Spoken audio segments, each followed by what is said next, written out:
जीवन को सावधानी से आगे बढ़ाएं। हमारे यहाँ साहित्यकारों ने कहा, शब्द के भीतर कुछ ऐसे अर्थ होते हैं जो सतह पर नजर नहीं आते। हर शब्द के गर्भ में एक अनूठा अर्थ छिपा होता है और उसे ठीक से पढ़ना समझना पड़ता है। ऐसे ही हर दृश्य के भीतर कुछ ऐसे दृश्य होते हैं जिन्हें बड़ी अलग दृष्टि से देखना होता है।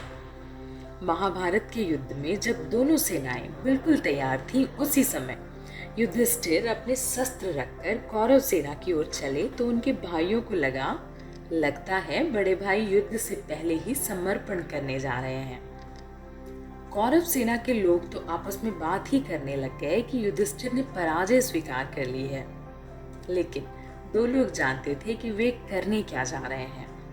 एक स्वयं युधिष्ठिर और दूसरे कृष्ण।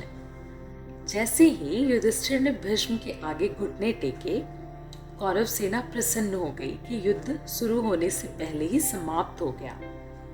तभी प्रणाम करते हुए युधिष्ठिर बोले, पितामह, मुझे युद्ध की आज्ञा दीजिए। यह था दृश्य के भीतर का दृश्य।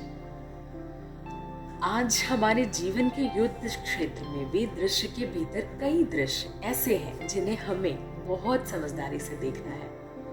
महामारी का नया वेरिएंट आ चुका है, ऐसे में आसपास घट रहे दृश्यों के भीतर कोई अनहोनी ना हो जाए, इसे लेकर बहुत सतर्क रहना होगा।